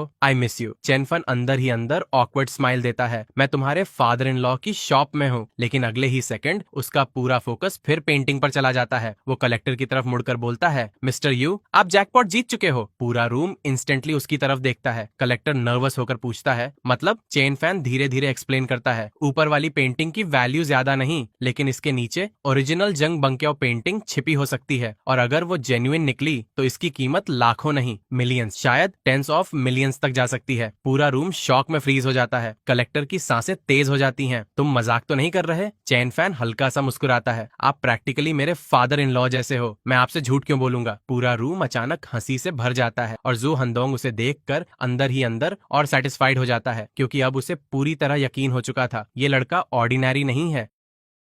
कलेक्टर अभी भी एक्साइटमेंट में कांप रहा था। तुमने मेरी कई मिलियन युएन की लॉस बचा दी, 20,000 बहुत कम है। लेकिन चेन फान तुरंत हाथ हिलाने लगता है, नहीं नहीं, इसकी जरूरत नहीं। तभी एलिपे रिसीव्ड 20,000 युएन। नोटिफिकेशन आते ही चेन फान इंस्टेंटली चुप हो जाता है। अच्छा, तो फिर मैं ज्यादा पोलाइट नहीं बनूंगा। अंदर ही अंदर वो ऑलमोस्ट खुशी से पागल हो रहा था। एक ट्रिप में 20,000 युएन, ये तो रॉबरी से भी फास्ट पैसा है। उसी समय जोबिंग उसे सस्पिशियस नजरों से देख रही थी। चलो खाना खाने। चेन फैन तुरंत अलर्ट हो जाता है, तुम फिर क्या प्लान बना रही हो? लेकिन जोबिंग फेक एंग्री होकर बोलती है, तुम मुझे इतना बैड समझते हो? पहली डेट में ही ऐसा बिहेव कर रहे हो? चैन फैन हेल्पलेस होकर उसके पीछे चल पड़ता है। लेकिन उसी समय जोबिंग के घर में अलग ही ड्रामा चल रहा था। उसकी माँ शॉक्ड होकर फोन देख रही थी। ओल्ड चैन, हमारे बेटे को स्कॉलरशिप मिल गई, क्योंकि चैन फैन ने एक्साइटमेंट में 20,000 युआन घर ट्रांसफर कर दिए थे, लेकिन मिस्टेक से अमाउंट माँ को भेज दिया। अब पेरेंट्स जेन्युइनली बिलीव कर रहे थे कि उसे कोई स्कॉलरशिप मिली है। उसकी माँ इमोशनल होकर बोलती है, मेरा बेटा स्कूल में स्ट्रगल नहीं करेगा, डेटिंग में भी पैसे लगते हैं। उधर फोन के दूसरी तरफ चेन फैन पैनिक में था, नहीं नहीं, ये स्कॉलरशिप नहीं। लेकिन फिर तुरंत बात संभालनी पड़ती है, क्योंकि वो नहीं चाहता था कि पेरेंट्स को उसके एंटीक और स्टॉक मार्केट वाले बिजनेस के बारे में पता चले। उधर जुओबिंग उसे सस्पिशियसली घूर रही थी, तुम्हारा फैमिली इतना केयर करता है, फिर भी सीक्रेट छुपा रहे हो। चेनफान तुरंत सीरियस हो जाता है, तुम मेरे बिजनेस के बारे में किसी को नहीं बताओगी। लेकिन जुओबिंग अचानक टीजिंग मूड में आ जाती है, ओह तो तुम मुझे बस टाइम पास समझ रहे हो, कहीं दूसरी लड़की ढूंढने का प्लान तो नहीं? चेन फान इंस्टेंटली डिनाई करता है, क्या बोल रही हो? तभी जोबिंग कैजुअली पूछती है, तुम रिलेशनशिप को मैरिज माइंडसेट से देखते हो? चेन फैन बिना सोचे बोल देता है, ऑफ कोर्स, मैंने तो फ्यूचर बच्चों के नेम्स तक सोच रखे हैं। ये सुनते ही जुबिंग लिटरली हंसते हंसते लाल हो जाती है। कुछ देर बाद जुबिंग क्यूरियोसिटी में पूछती है, तुम रोज मेरे डैड की शॉप क्यों जाते हो? चेन फैन कैजुअली बोलता है, उन्होंने हेल्प के लिए बुलाया था। तभी जो हंदोंग खुद एक्सप्लेन करता है, आज इस लड़के ने मुझे मिलियंस की लॉस से बचाया है। फिर वो पेंटिंग वाली पूरी स्टोरी बताता है, अगर इसने painting with in painting discover नहीं की होती तो मैं 80,000 युआन वेस्ट कर देता। अब ज़ुओबिंग पहली बार सीरियसली रियलाइज करती है चेन फान सिर्फ लकी नहीं है, उसमें सच में एक्स्ट्रॉर्डिनरी एबिलिटी है। लेकिन उसी समय दूसरी तरफ वांग हाओ की हालत खराब होती जा रही थी। मार्केट लगातार गिर रहा था, उसके स्टॉक्स डेली रेड में जा रहे थे और सबसे डेंजरस चीज उसके ऊपर P2P ऑनलाइन लोन का प्रेशर था। अगर मार्केट ऐसे ही गिरता रहा तो इंटरेस्ट स्नोबॉल बन जाएगा, मैं खत्म हो जाऊंगा। उसकी आंखों में जेन्युइन फियर दिखाई दे रहा था। चेन फान उसे देखकर समझ जाता है ये मजाक वाली सिचुएशन नहीं रही। अगर उसने हेल्प नहीं की तो वांग हाओ सच में बर्बाद हो सकता है। इसलिए पहली बार वो डायरेक्टली स्टॉक एडवाइस देने का फैसला करता है। चेन फान धीरे से बोलता है, कल मार्केट ओपन होते ही अपने सारे स्टॉक्स बेच देना और पूरा पैसा डलोंग कंस्ट्रक्शन में डाल देना। वांग हाओ इंस्टेंटली शॉक हो जाता है, तू पागल हो गया है? उस स्टॉक ने 6 कंसेक्यूटिव लिमिट डाउन मारे हैं। पूरा इंटरनेट बोल रहा है कि वो डीलिस्ट होने वाला है। तू मुझे फायर पिट में धकेल रहा है। लेकिन चेन फैन अनयूजुअली सीरियस था। मैंने तेरा कब नुकसान किया? तेरे करंट स्टॉक्स बॉइलिंग फ्रॉग जैसे हैं, धीरे धीरे पूरा अकाउंट खत्म कर देंगे। डलोंग कंस्ट्रक्शन ही तेरा लास्ट चांस है। अब वांग हाओ पूरी तरह कंफ्यूज हो चुका था। एक तरफ चेन फान, दूसरी तरफ फेमस प्रोफेसर सुन। अगले दिन क्लास में प्रोफेसर सन एग्जैक्टली उसी स्टॉक को क्रिटिसाइज कर रहे थे। डलोंग कंस्ट्रक्शन जैसी जंक स्टॉक से दूर रहो, फंडामेंटल्स टेरिबल हैं, डेलिस्टिंग ऑलमोस्ट सर्टन है। पूरी क्लास इंस्टेंटली अग्री करने लगती है और कई स्टूडेंट्स प्रोफेसर की रिकमेंडेड स्टॉक्स खरीदने की प्लानिंग करने लगते हैं। लेकिन वांग हाओ का दिमाग अब टूट चुका था। प्रोफेसर सन अथॉरिटी हैं, लेकिन चेन फैन की प्रेडिक्शंस अभी तक गलत नहीं निकली। उसके हाथ लिटरली कांप रहे थे, क्योंकि ये सिर्फ इन्वेस्टमेंट नहीं था, ये उसकी पूरी जिंदगी का फैसला था। चेन फैन उसे साइड में ले जाकर फिर समझाता है, तू ऑलरेडी डेड एंड पर खड़ा है। अगर करंट स्टॉक्स होल्ड किए तो धीरे धीरे सब खत्म हो जाएगा। लेकिन डलोंग कंस्ट्रक्शन बॉटम हिट कर चुका है, कल ओपनिंग पर रिबाउंड करेगा। फिर वो उसकी आंखों में देखकर बोलता है, ये तेरी ऑनलाइन लोन चुकाने का आखिरी मौका है, ट्रस्ट मी, बस इस एक बार। वांग हाओ अब भी हेजिटेट कर रहा था, क्योंकि अकाउंट में बचा हर युआन उसके लिए लाइफ और डेथ बन चुका था। लेकिन चेन फैन अंदर से पूरी तरह कॉन्फिडेंट था, क्योंकि उसके पास वो चीज थी जो किसी प्रोफेसर, एनालिस्ट या बिग प्लेयर के पास नहीं थी, फ्यूचर देखने की एबिलिटी। वांग हाओ आखिरकार गहरी सांस लेकर बोलता है, ठीक है, मैं तुझ पर भरोसा करता हूँ, लेकिन अगर मैं डूब गया तो ब्लेम तुझे ही करूंगा। चेन फैन हल्का सा मुस्कुराता है, ऑर्डर प्लेस होने के बाद ज्यादा मत सोच, कल सुबह उठते ही अच्छा रिजल्ट दिखाई देगा। फिर वो सडनली सीरियस होकर बोलता है, और क्लास में किसी को मत बताना, वरना अननेसेसरी ट्रबल होगा। वांग हाओ साइलेंटली सिर हिला देता है। अगले दिन क्लास में पूरा माहौल अलग था। हर तरफ प्रोफेसर सन के रिकमेंडेड स्टॉक्स की बातें चल रही थी। डोंगफांग कम्युनिकेशंस आज जरूर सर्च करेगा, काश मैंने भी बाय किया होता। स्टूडेंट्स पूरी कॉन्फिडेंस से प्रोफेसर की स्ट्रेटेजी फॉलो कर रहे थे और नेचुरली कुछ लोग डलोंग कंस्ट्रक्शन का मजाक उड़ा रहे थे। कुछ लोग एडवाइस नहीं सुनते, प्रोफेसर की क्वालिटी स्टॉक्स छोड़कर जंक स्टॉक्स खरीद रहे हैं। ऐसे लोग जल्दी बैंकरप्ट होते हैं। उधर वांग हाओ की हालत खराब थी। मार्केट खुलते ही उसका हाथ कांपने लगा, क्योंकि अगर डलोंग कंस्ट्रक्शन फिर गिर गया तो उसका सब कुछ खत्म हो जाता। उसके मन में बार बार एक ही थॉट आ रहा था, क्या चेन फैन इस बार गलत हो गया? तभी अचानक स्क्रीन पर ग्रीन कैंडल फ्लैश होती है। डलोंग कंस्ट्रक्शन सीधे ऊपर शूट करना शुरू कर देता है। फिर लिमिट अप, पूरा क्लास लिटरली फ्रीज हो जाता है। वांग हाओ की आंखें फैल जाती हैं। मैं जीत गया, उसका पूरा बॉडी एक्साइटमेंट में कांपने लगता है। उसी समय प्रोफेसर सन के रिकमेंडेड स्टॉक्स गिरने लगते हैं। स्टूडेंट्स पैनिक में चिल्लाने लगते हैं, प्रोफेसर ये स्टॉक नीचे क्यों जा रहा है? लेकिन प्रोफेसर सन तुरंत खुद को संभालते हुए बोलते हैं, short term pull back normal phenomenon है, एवरीवन स्टे काल्म। लेकिन क्लास का कॉन्फिडेंस विजिबली टूट चुका था। तभी प्रोफेसर सन अचानक क्लास से पूछते हैं, कौन कौन स्टूडेंट प्रॉफिट में है? पूरी क्लास साइलेंट रहती है और तभी वांग हाओ धीरे धीरे हाथ उठाता है, सर मैंने 40 पॉइंट्स कमाए हैं। पूरा क्लासरूम इंस्टेंटली एक्सप्लोड हो जाता है। What, 40 points? अब कुछ लड़कियां लिटरली एक्साइटेड होकर उसके आसपास जमा होने लगती हैं। Prince teach me stock trading, अब से तुम मेरे आइडल हो। एक लड़की मजाक में बोलती है, प्रिंस मैरी मी। वांग हाओ लाइफ में पहली बार इतना अटेंशन पा रहा था। प्रोफेसर सन खुद शॉक में थे। तुमने कौन सा स्टॉक लिया? वांग हाओ कॉन्फिडेंस से बोलता है, डलोंग कंस्ट्रक्शन। पूरा क्लास इंस्टेंटली साइलेंट हो जाता है, क्योंकि वही स्टॉक था जिसे प्रोफेसर सन ने ट्रैश कहा था। अब वांग हाओ पूरी कॉन्फिडेंस में एक्सप्लेनेशन देने लगता है, 6-7 कंसेक्यूटिव लिमिट डाउन के बाद रिवर्सल इनएविटेबल था। जब सब डर रहे हो तब ग्रीडी बनना चाहिए। ये सब सुनकर क्लास जेन्युइनली इंप्रेस हो जाती है। लेकिन रियलिटी में उसके पीछे चेन फैन था। चेन फैन पीछे बैठा क्वाइटली सब देख रहा था। उसके चेहरे पर हल्की स्माइल थी, क्योंकि टेक्निकली आज वांग हाओ क्लास का हीरो बन चुका था और प्रोफेसर सन इनडायरेक्टली एम्बैरेस्ड। लेकिन उसी मोमेंट चेन फैन के अंदर एक डेंजरस थॉट जन्म लेने लगता है, प्रॉफिट अभी भी स्लो है, मुझे बिगर कैपिटल चाहिए। फिर उसके दिमाग में एक वर्ड आता है, लेवरेज। अब Chen fan officially of exchange margin trading के बारे में सोचने लगता है, क्योंकि अगर उसकी फ्यूचर सीइंग एबिलिटी इतनी एक्यूरेट है तो लेवरेज उसे ओवरनाइट मिलियनियर बना सकती थी। लेकिन वो जानता था ये रास्ता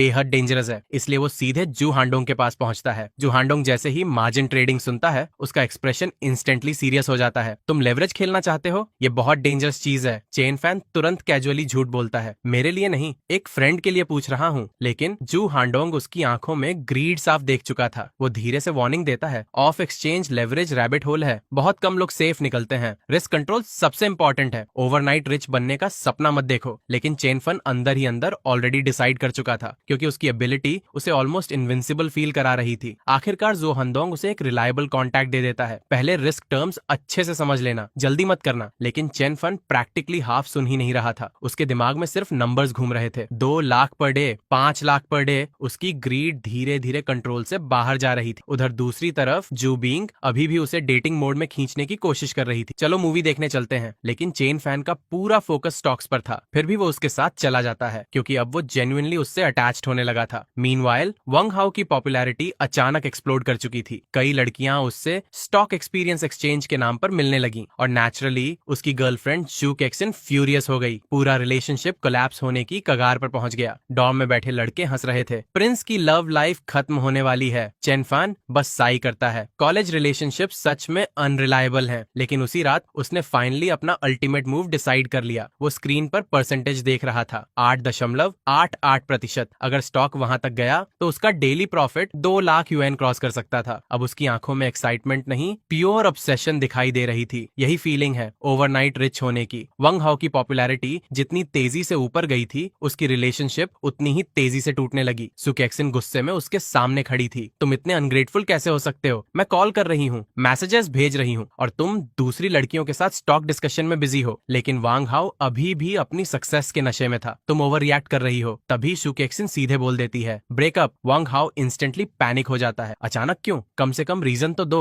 लेकिन सू केक्सन कोल्ड एक्सप्रेशन में बोलती है, हम इतने समय से साथ हैं और तुम हर चीज में इमैच्योर हो। फिर वो सीधा ताना मारती है, कौन सा लड़का हमेशा न्यूबी विलेज में रहना चाहता है? ये सुनते ही वांग हाउ फ्रीज हो जाता है, क्योंकि यही बात उसने खुद मजाक में दूसरों को बोली थी। अब वही बात उसके ऊपर वापस आ चुकी थी। उधर दूसरी तरफ chain fan quietly stock charts देख रहा था। डालोंग कंस्ट्रक्शन फिर ऊपर जा चुका था। अब वांग हाउ प्रैक्टिकली बच चुका था। चेन फैन अंदर ही अंदर राहत की सांस लेता है। अच्छा हुआ उसने मेरी बात मान ली, अब उसका फ्यूचर कम से कम बच गया। तभी अचानक उसका रिंगटोन जोर से बजने लगता है। लेकिन रिंगटोन बदला हुआ था, और ऑब्वियसली ये जुबिंग की हरकत थी। फोन उठाते ही वो चिल्लाती है, चेनफान अभी डॉर्म एंट्रेंस पर आओ, मैं ब्लॉक हो गई हूँ। चेनफान इंस्टेंटली समझ जाता है फिर कोई ड्रामा हुआ है। जैसे ही वो डॉर्म एंट्रेंस पहुंचता है, वहाँ लियांग डोंगचाई फूलों का बुके लेकर खड़ा था, और सामने जो बिंग क्लियरली इरिटेटेड थी। लियांग डोंगचाई इमोशनल एक्टिंग करते हुए बोल रहा था, जो बिंग मैं जेन्युइनली सिंसियर हूँ, तुम्हारे लिए पूरी फॉरेस्ट छोड़ सकता हूँ। लेकिन जो बिंग पूरी कोल्ड थी, सॉरी मेरा बॉयफ्रेंड है। लियांग डोंगचाई इंस्टेंटली हंस पड़ता है, इम्पॉसिबल, पूरे स्कूल को पता है तुम किसी को एक्सेप्ट नहीं करती। फिर वो चैलेंज करते हुए बोलता है, अगर बॉयफ्रेंड है तो अभी बुलाओ। अब आसपास पूरा क्राउड जमा हो चुका था, सब गॉसिप मोड में थे। तभी भीड़ के बीच से चेन फैन अंदर आता है, और जुओ बिंग बिना हेजिटेशन उसका हाथ पकड़ लेती है। यही मेरा बॉयफ्रेंड है। पूरा क्राउड लिटरली एक्सप्लोड हो जाता है। लियांग डोंगचाई कुछ सेकंड्स तक स्पीचलेस रह जाता है, फिर जोर से हंस पड़ता है, ये पूर गाय, तुम मजाक कर रही हो। वो पूरी भीड़ के सामने चेन फैन की इंसल्ट करने लगता है। पूरी क्लास में सबसे गरीब लड़का, मेरे शूज पॉलिश करने लायक भी नहीं। अगर बॉयफ्रेंड बनाना था तो कम से कम कोई कैपेबल आदमी चुनती। लेकिन जू बिंग इंस्टेंटली उसके सामने खड़ी हो जाती है, मुझे वही पसंद है। प्रॉब्लम क्या है? अब लियांग डोंगकाई की ईगो पूरी तरह टूट चुकी थी। तभी उसकी नजर पार्किंग में खड़ी BMW पर पड़ती है। वो सरकास्टिकली बोलता है, BMW देखकर इंप्रेस हो गई क्या? लेकिन जू बिंग तुरंत जवाब देती है, एक ब्रोकन कार में इतना एटीट्यूड, मुझे हॉर्सेस भी पसंद नहीं। पूरी क्राउड हंसी रोक नहीं पाती, और लियांग डोंगचाई प्रैक्टिकली ह्यूमिलिएशन में जलने लगता है। उधर चेनफन अंदर ही अंदर पैनिक और हैप्पीनेस दोनों फील कर रहा था, क्योंकि टेक्निकली अब पूरा स्कूल ऑफिशियली जान चुका था कि वो जुओ बिंग का बॉयफ्रेंड है। उस रात दोनों साथ वॉक कर रहे थे, और चेन फैन फिर नॉटी मूड में बोलता है, चलो होटल चलते हैं। जो बिंग इंस्टेंटली शर्म से लाल हो जाती है, तुम कंट्रोल नहीं कर सकते खुद को? Chain fan immediately newbie village वाला एग्जाम्पल देने लगता है, हमारे डॉर्म का लड़का इसलिए ब्रेकअप हुआ क्योंकि वो हमेशा न्यूबी विलेज में नहीं रहना चाहता था। ये सुनते ही जुबिंग उसे जोर से मारती है, तुम फिर वही बात। लेकिन अंदर ही अंदर उसे चेन फैन की ऑनेस्टी क्यूट लग रही थी। अगले दिन टीचर शेन अचानक चेन फैन को ऑफिस बुलाती है। चेन फैन इंस्टेंटली सीरियस हो जाता है, क्योंकि टीचर शेन उन फ्यू टीचर्स में से थी जो सच में गरीब स्टूडेंट्स की मदद करती थी। उन्होंने ही पहले उसके लिए पॉवर्टी सब्सिडी अप्लाई करवाई थी। लेकिन ऑफिस पहुंचते ही टीचर शेन ऑकवर्ड एक्सप्रेशन में बोलती है, चेनफान, तुम्हारी पॉवर्टी सब्सिडी कैंसिल हो गई है, सीट्स कम थी, मैं नेक्स्ट सेमेस्टर फिर कोशिश करूंगी। लेकिन टीचर शेन को शॉक तब लगता है जब चेनफान बिल्कुल काम रहता है। कोई बात नहीं टीचर, एक्चुअली मैं खुद भी इसे कैंसिल करवाने वाला था। टीचर शेन कंफ्यूज्ड हो जाती है। क्यों? चेनफान धीरे से मुस्कुराता है, अब मैं खुद अपना खर्च उठा सकता हूँ, स्कूल को परेशान करने की जरूरत नहीं। टीचर शेन जेन्युइनली इमोशनल हो जाती है क्योंकि उन्हें पता था ये लड़का पहले कितना स्ट्रगल करता था। लेकिन तभी चेनफान की स्पेशल विजन अचानक एक्टिवेट हो जाती है और उसे टीचर शेन की पर्सनल लाइफ की फ्लैशेस दिखाई देती है। उसका एक्सप्रेशन इंस्टेंटली बदल जाता है। फिर वो धीरे से बोलता है, टीचर, अपनी रिलेशनशिप का ध्यान रखिएगा। टीचर शेन इंस्टेंटली कंफ्यूज हो जाती है। क्या मतलब? उसी समय दूसरी तरफ उनके हस्बैंड सीक्रेटली दूसरी औरत के साथ घूम रहे थे एक लग्जरी कार के अंदर, और कुछ लोग उन्हें पहचान भी लेते हैं। अब धीरे धीरे टीचर शेन की मैरिड लाइफ कोलैप्स होने की तरफ बढ़ रही थी। मीनवाइल स्कूल में नई गॉसिप ब्लास्ट हो चुकी थी। जोबिंग और चेनफान ऑफिशियली साथ हैं। फोटोज तक वायरल हो चुकी थी। पूरा क्लास एक्साइटेड था। चेनफान, तू तो लेजेंड निकला, तूने जोबिंग को कब पता लिया? लेकिन चेनफान कैजुअली बोलता है, वो खुद मुझे परस्यू कर रही थी। पूरी क्लास इंस्टेंटली हंसी से भर जाती है। लेकिन लियांग दोंगचाई पीछे बैठा लिटरली जल रहा था। उसके दिमाग में सिर्फ एक थॉट था, इस गरीब लड़के को मैं कभी नहीं छोड़ूंगा। लेकिन चेनफान अब इन चीजों से ऊपर उठ चुका था। उसका पूरा फोकस फिर स्टॉक मार्केट पर आ गया। स्क्रीन पर नंबर्स तेजी से बदल रहे थे। स्टॉक पहले सर्च करेगा, फिर पुल बैक, मोमेंटम स्ट्रांग है। अब वो मार्केट को नॉर्मल ट्रेडर्स की तरह नहीं बल्कि फ्यूचर रीडर की तरह देख रहा था। टीचर शेन की वार्निंग सच साबित होने लगी थी। उनके हस्बैंड सीक्रेटली दूसरी औरतों के साथ घूम रहे थे और अब उनकी वाइफ को भी शक हो चुका था। तुम्हारे सारे बिजनेस ट्रिप्स असल में चीटिंग थी ना। घर में जोरदार लड़ाई चल रही थी और दूसरी तरफ चेनफान अपने ट्रेडिंग चार्ट्स में डूबा हुआ था। उसकी आंखें सिर्फ नंबर्स देख रही थीं। 2 consecutive limit ups, high pull back risk, लेकिन फाइनल सर्ज अभी बाकी है। उसने स्क्रीन को घूरते हुए कैलकुलेशन किया, फिर अचानक स्माइल कर दी। 8.82 हाईएस्ट पॉइंट, परफेक्ट, कल सेल करके निकल जाऊंगा। अब उसका कॉन्फिडेंस डेंजरस लेवल तक पहुंच चुका था। 10 गुना लेवरेज के साथ वो literally million per day dream देखने लगा था। लेकिन उसी समय उसका पूरा फोकस टूट जाता है क्योंकि जू बिंग अचानक वीक वॉइस में बोलती है, चेनफान, क्या मैं प्रेग्नेंट हूँ? चेनफान लिटरली फ्रीज हो जाता है। व्हाट? उसका दिमाग इंस्टेंटली पैनिक मोड में चला जाता है। लेकिन अगले ही सेकंड जुबिंग शर्माते हुए बोलती है, सुबह से बॉडी अनकंफर्टेबल लग रही है। चेनफान ऑकवर्ड होकर पूछता है, बच्चा किसका होगा फिर? जो बिंग उसे घूरती है, तुम पहचानोगे नहीं क्या? अब चेनफान पूरी तरह नर्वस हो चुका था। उसे इंस्टेंटली लगता है ये लड़की फिर होटल ट्रिक यूज कर रही है। लेकिन जब वो इन्फर्मरी पहुंचते हैं तब डॉक्टर कैजुअली बोल देता है, मेंस्ट्रुअल क्रैम्प्स है, मेडिसिन ले जाओ, रेस्ट करो। अब ऑकवर्ड साइलेंस छा जाता है। लेकिन तभी डॉक्टर कैजुअली एक और ऑप्शन दे देता है, या होटल जाकर रेस्ट कर लो। बस इतना सुनते ही दोनों एक दूसरे को देखने लगते हैं। कुछ देर बाद चेनफान सीक्रेटली खुश था। इतनी रिक्वेस्ट के बाद फाइनली मान गई। लेकिन स्ट्रेंजली इस बार उसे एक्साइटमेंट फील नहीं हो रही थी क्योंकि जुबिंग सच में अनकंफर्टेबल थी। कार में बैठते ही चेनफान ड्राइवर से बोलता है, सबसे पास वाला 5 स्टार होटल। जुबिंग इंस्टेंटली कंफ्यूज हो जाती है। स्कूल के पास भी होटल है। लेकिन चेनफान सीरियस होकर बोलता है, तुम्हें बेस्ट देना चाहता हूँ, चीप जगह नहीं। ये सुनते ही जुबिंग सीक्रेटली स्माइल कर देती है। लेकिन रूम में पहुंचते ही वो तुरंत वार्निंग देती है, आज कोई वियर्ड आइडिया नहीं। चेनफान इनोसेंट फेस बनाता है, मैं बस मेडिसिन रब करूंगा। तभी जुबिंग पिलो फेंक कर मारती है, स्टॉप। पूरा रूम हंसी से भर जाता है। लेकिन दोनों को पता नहीं था कि इसी होटल की ओनर फैमिली कौन थी। जुबिंग जैसे ही उसे पता चलता है कि चेनफान होटल में आया है, वो इंस्टेंटली सस्पिशियस हो जाती है। इतनी जल्दी होटल? स्कमबैग। फिर सीक्रेटली स्टाफ को ऑर्डर देती है, रूम 8 916 पर नजर रखो। वो अंदर क्या कर रहा है, मुझे हर डिटेल चाहिए। अब पूरा hotel staff secretly spy mode में चला जाता है। कुछ देर बाद रिपोर्ट आती है, गेस्ट किचन में गया था, ब्राउन शुगर वाटर बनाकर लड़की को दिया। ये सुनते ही जुबिंग थोड़ी कंफ्यूज हो जाती है। इतना थॉटफुल भी है, लेकिन जेलसी अभी भी खत्म नहीं हुई थी। अब वो और क्रेजी ऑर्डर देती है, हर 10 मिनट में डोर नॉक करो, कोई ना कोई एक्सक्यूज बनाओ। स्टाफ शॉक्ड रह जाता है, मिस, गेस्ट कंप्लेन करेंगे। लेकिन जुबिंग कोल्ड एक्सप्रेशन में बोलती है, जो कहा है करो। उसके बाद रूम लिटरली टॉर्चर चेंबर बन जाता है। Knock knock, sir sheets change करवानी है? नो। 10 मिनट बाद, सर बफे चाहिए? नो। फिर, सर सर्विस ठीक है ना? अब चेनफान लिटरली इरिटेट हो चुका था। ये 5 स्टार होटल है या पुलिस इंटरोगेशन रूम? आखिरकार वो फ्रस्ट्रेटेड होकर चेकआउट करने का फैसला करता है, चलो वापस स्कूल चलते हैं। जुबिंग भी कंफ्यूज थी, इतनी जल्दी? लेकिन चेनफान जेन्युइनली अनॉयड हो चुका था, मैंने इतनी ओवर सर्विस कभी नहीं देखी। उधर दूसरी तरफ जुबिंग सीक्रेटली रिलीफ फील कर रही थी। Good, guest successfully driven away. लेकिन उसी समय उसके अंदर क्यूरियोसिटी भी बढ़ने लगी। चेनफान आखिर डॉर्म में क्या करता है? फिर वो सीक्रेटली बिनोकुलर्स निकलवाती है और सामने बिल्डिंग की तरफ देखने लगती है। उसकी फ्रेंड लिटरली शॉक हो जाती है, तुम सीरियसली उसे स्टाल कर रही हो? लेकिन जुबिंग खुद भी समझ नहीं पा रही रही थी कि वो जेलस थी या ऑब्सेस्ड। उधर चेन फैन फाइनली अकेला बैठकर ट्रेडिंग प्लान बना रहा था। अब उसके पास बड़ा कैपिटल था और वो समझ चुका था जितना बड़ा पैसा उतना डेंजरस मार्केट रिएक्शन। अगर वो पहले की तरह ओनेलिन करेगा तो मार्केट मेकर्स अलर्ट हो जाएंगे। इसलिए अब उसे प्रोफेशनल सेटअप चाहिए था। Laptop, rental house, dedicated trading room. अब वो सिर्फ लकी कॉलेज बॉय नहीं रहा था, वो धीरे धीरे प्रोफेशनल मार्केट प्रेडेटर बनता जा रहा था। तभी उसकी नजर झाओ रियल एस्टेट पे पड़ती है और अचानक उसकी आंखें चमक उठती हैं। 2 consecutive limit ups, pull back, strong wash out, opportunity आ चुकी है। अब चेन फैन का एक्सप्रेशन कंप्लीटली डेंजरस हो चुका था। ठीक है, अब झाओ रियल एस्टेट को पकड़कर इन मार्केट मेकर्स को बेरहमी से फ्लैश करेंगे। चेन फैन अब छोटे प्रॉफिट्स वाले फेज से बाहर निकल चुका था। उसकी आंखों में अब सिर्फ एक चीज थी, स्केल। अब नेक्स्ट स्टेप अपना ट्रेडिंग बेस बनाना है। वो चार्ट देखते हुए धीरे धीरे प्लान बना रहा था। इस मार्केट ट्रेंड को यूज करके कंपनी वैल्यूएशन को ऊपर पुश करेंगे, फिर हाई पॉइंट पर होल्डिंग्स रिड्यूस और कैश आउट। उसकी आवाज में अब कॉलेज स्टूडेंट वाली एक्साइटमेंट नहीं थी, अब वो एग्जैक्टली मार्केट मैनिपुलेटर्स की तरह सोचने लगा था। फिर अचानक उसके चेहरे पर डेंजरस स्माइल आती है। तुम लोगों ने सोचा भी नहीं होगा कि इस बार फ्लीस होने वाले तुम हो। अगले दिन क्लास में जाते ही सब स्टूडेंट्स कंफ्यूज थे क्योंकि टीचर शेन गायब थी। उनकी जगह नया होम रूम टीचर खड़ा था। स्टार्टिंग टुडे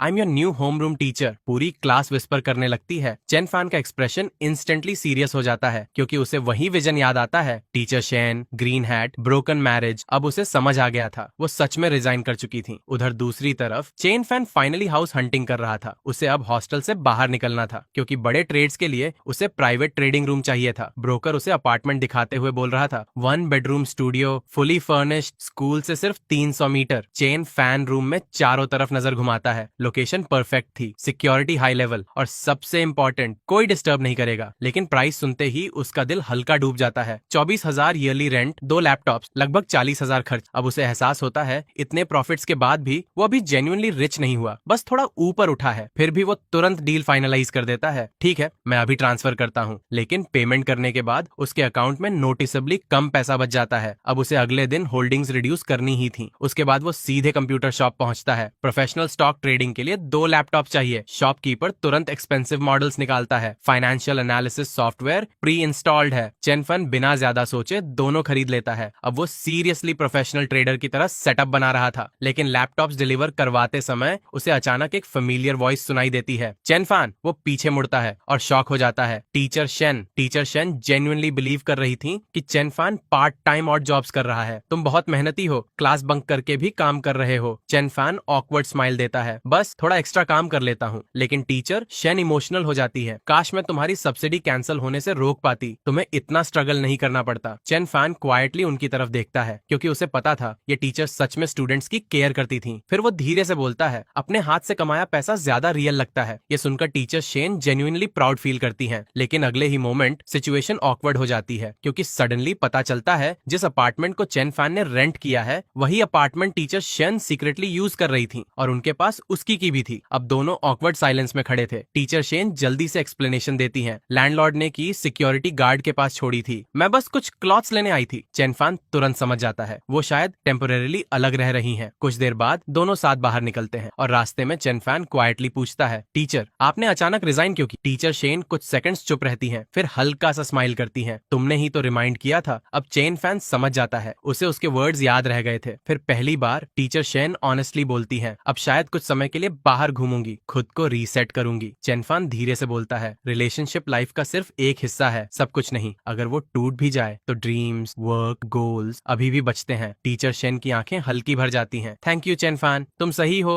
मुझे और बड़े गोल्स चाहिए। लेकिन उसी समय रेस्टोरेंट साइड में बैठे कुछ रिच स्टूडेंट्स चेन फैन को नोटिस कर लेते हैं और नेचुरली मॉकिंग शुरू हो जाती है। अरे ये वही गरीब लड़का है ना जो जुओ बिंग को चेस कर रहा है, इतना पूर होकर स्कूल ब्यूटी के पीछे, इंसल्ट है। लेकिन चेन फैन अब पहले वाला लड़का नहीं था। वो कामली खाना साफ करता रहता है, ना आर्ग्यू ना रिएक्ट, क्योंकि अब उसके अकाउंट में डेली लाखों घूम रहे थे। इन लोगों की बातें अब जेन्युइनली इरेलेवेंट लगने लगी थी। तभी उनमें से एक लड़की सार्कास्टिकली बोलती है, पॉवर्टी रिलीफ लेने वाला बोल रहा है, मुझे पैसे में इंटरेस्ट नहीं। लेकिन जाओ लिनलिन अनएक्सपेक्टेडली बीच में बोल पड़ती है। कम से कम एक्सीडेंट के बाद इसने ब्लेम नहीं किया। फिर वो खुद चेन फैन की तरफ देखकर क्वाइटली कहती है, उस दिन गलती मेरी थी, सॉरी। पूरा टेबल शॉक में आ जाता है क्योंकि जाओ लिनलिन यूजुअली किसी से अपोलोजाइज नहीं करती थी। लेकिन चेन फैन कैजुअली जवाब देता है, मैं यहाँ पैसे के लिए नहीं, बस काम करना पसंद करता हूँ। अब लोग उसे समझ नहीं पा रहे थे, ये लड़का आखिर जेन्युइनली पुअर है या सीक्रेटली समथिंग एल्स। तभी बॉस जाओ लिनलिन कैजुअली ऑफर देती है, अगर काम इतना पसंद है तो वीकेंड पर मेरे होटल में काम कर लो, 2000 युआन पर मंथ। लेकिन चेन फैन तुरंत मना कर देता है क्योंकि अब उसके दिमाग में सिर्फ एक बैटलफील्ड था, स्टॉक मार्केट। उसकी आंखें लगातार झाओ रियल एस्टेट चार्ट पर थीं। अब उसे फाइनली समझ आ गया था जाओ गोवेई जैसे बिग प्लेयर्स क्या खेल खेल रहे हैं। पहले रिटेल इन्वेस्टर्स को शेक आउट, फिर प्राइस ऊपर पुश, फिर एग्जिट। लेकिन इस बार उनके सामने चेन फैन था, एक ऐसा आदमी जो फ्यूचर देख सकता था। उसने स्क्रीन की तरफ देखकर हल्की स्माइल की। मिस्टर जाओ, आप रिटेल इन्वेस्टर्स को फ्लीस करना चाहते थे, लेकिन इस बार मैं आपको फ्लीस करूंगा। चेन फैन अब महसूस करने लगा था कि उसकी आंखों की एबिलिटी इवॉल्व हो चुकी है। पहले उसे फ्यूचर देखने के लिए ट्रिगर्स चाहिए होते थे, लेकिन अब वो बिना किसी प्रॉम्प्ट के सीधे फ्यूचर ट्रेंड देख पा रहा था, और यही चीज उसे ऑलमोस्ट अनस्टॉपेबल बना रही थी। स्क्रीन को देखते हुए वो धीरे से हंसा। जाओ लिनलिन को शायद अंदाजा भी नहीं कि उसकी फैमिली की कंपनी अब इनडायरेक्टली मेरे लिए काम कर रही है। अब वो सिर्फ मार्केट फॉलो नहीं कर रहा था, वो मार्केट को मैनिपुलेट करने वालों को पढ़ रहा था। उस रात वो अच्छे मूड में था। आज उन बीस्ट्स को लेकर सेलिब्रेट करेंगे, उन्हें भी दिखाना है कि मैं अब कौन बन चुका हूँ। लेकिन जैसे ही वो रेंटेड अपार्टमेंट पहुंचा, उसे डोर पर एक लड़की दिखाई देती है। लड़की ऑकवर्ड होकर पूछती है, आप यहाँ हाउस देखने आए हैं? चेन फैन कैजुअली जवाब देता है, नहीं, मैंने ये हाउस रेंट किया है। ये सुनते ही लड़की का चेहरा उतर जाता है। क्या? मैं तो स्पेसिफिकली ये अपार्टमेंट देखने आई थी। ऑनलाइन फोटोज देखकर मुझे ये प्लेस बहुत पसंद आया था। अब एटमॉस्फेयर इंस्टेंटली ऑकवर्ड हो जाता है। लड़की जेन्युइनली परेशान लग रही थी। मेरे पास रहने की जगह नहीं है और मुझे ये अपार्टमेंट बहुत पसंद है। फिर वो धीरे से पूछती है, क्या मैं अंदर देख सकती हूँ? चेन फैन कुछ सेकंड्स उसे ऑब्जर्व करता है और पहली बार उसकी नजर नेचुरली उसके फिगर पर चली जाती है। वो खुद अंदर ही अंदर ऑकवर्ड हो जाता है। पहले मैं लड़कियों को ऐसे देख भी नहीं पाता था, लेकिन ज़ुओ बिंग ने लिटरली नया वर्ल्ड खोल दिया। थोड़ी देर बाद लड़की अचानक सीरियस होकर बोलती है, क्या मैं कुछ दिनों के लिए यहाँ रह सकती हूँ? चेन फैन इंस्टेंटली अलर्ट हो जाता है, क्या ये अप्रोप्रिएट है? लेकिन लड़की शेमलेस कॉन्फिडेंस में बोलती है, मैं सोफा पर सो जाऊंगी, तुम बेड पर सोना, प्रॉमिस, डिस्टर्ब नहीं करूंगी। अब Chen fan genuinely uncomfortable feel करने लगता है क्योंकि सामने वाली लड़की बहुत अट्रैक्टिव थी और सिचुएशन डेंजरसली वियर्ड। फिर लड़की धीरे धीरे इमोशनल एक्टिंग शुरू करती है, आज कंपनी से निकाल दिया गया, सैलरी भी नहीं मिली, अगर तुमने हेल्प नहीं की तो मुझे सड़क पर सोना पड़ेगा। फिर वो उसके हाथ पकड़कर जोर से शेक करने लगती है और चेन फैन इंस्टेंटली वीक पड़ जाता है। बस बस, इतना मत हिलाओ, मेरे पैर कमजोर हो रहे हैं। आखिरकार वो रिलक्टेंटली मान जाता है, ठीक है, कुछ दिन रह सकती हो, लेकिन मेरे कंप्यूटर को टच मत करना। लड़की इंस्टेंटली खुश हो जाती है, प्रॉमिस। फिर चेन फैन सीक्रेटली उसकी आईडी की फोटो ले लेता है क्योंकि वो अब भी कॉशियस था। नाम सुरुजेन। लेकिन चेन फैन मजाक में बोलता है, तुम्हारा नाम ल्यू ऋषि क्यों नहीं है? लड़की हंसने लगती है। अब दोनों के बीच ऑकवर्ड कंफर्ट बनना शुरू हो चुका था। उधर दूसरी तरफ डॉर्म में डिजास्टर शुरू हो चुका था। वांग हाओ का पूरा लाइफ कोलैप्स होने की कगार पर था। उसकी ऑनलाइन लोन अमाउंट 10,000 से बढ़कर सीधे 40,000 क्रॉस कर चुकी थी और सबसे बड़ी प्रॉब्लम, उसकी स्टॉक्स फिर क्रैश हो गई थी। जब चेन फैन डॉर्म पहुंचा तो उसने वांग हाओ को ऑलमोस्ट टूटा हुआ देखा। अगर डे आफ्टर टुमारो तक पैसे नहीं दिए तो डेट कलेक्टर्स मेरे लेग्स तोड़ देंगे। उसकी आवाज जेन्युइनली कांप रही थी। अब तक जो लड़का क्लास में हीरो बना घूम रहा था वो फिर पूरी तरह टूट चुका था। बाकी रूममेट्स भी टेंशन में थे। चिनलान क्वाइटली बोलती है, हम शायद 2,000 से 3,000 अरेंज कर सकते हैं, लेकिन वो अमाउंट यूजलेस था क्योंकि टोटल डेट ऑलरेडी 40,000 क्रॉस कर चुका था। और सबसे पेनफुल चीज, वो दो लड़कियां जो वांग हाओ के प्रॉफिट डेज में उसके आसपास घूम रही थीं, अब गायब हो चुकी थीं। सिर्फ एक्सू कैक्सिन वापस आई थी जिससे उसका ब्रेकअप हुआ था। वो क्वाइटली पैसे देकर बोलती है, बस इतना ही अरेंज कर पाई। अब चेन फैन पहली बार समझता है कौन लोग जेन्युइनली साथ खड़े रहते हैं और कौन सिर्फ प्रॉफिट देखकर आते हैं।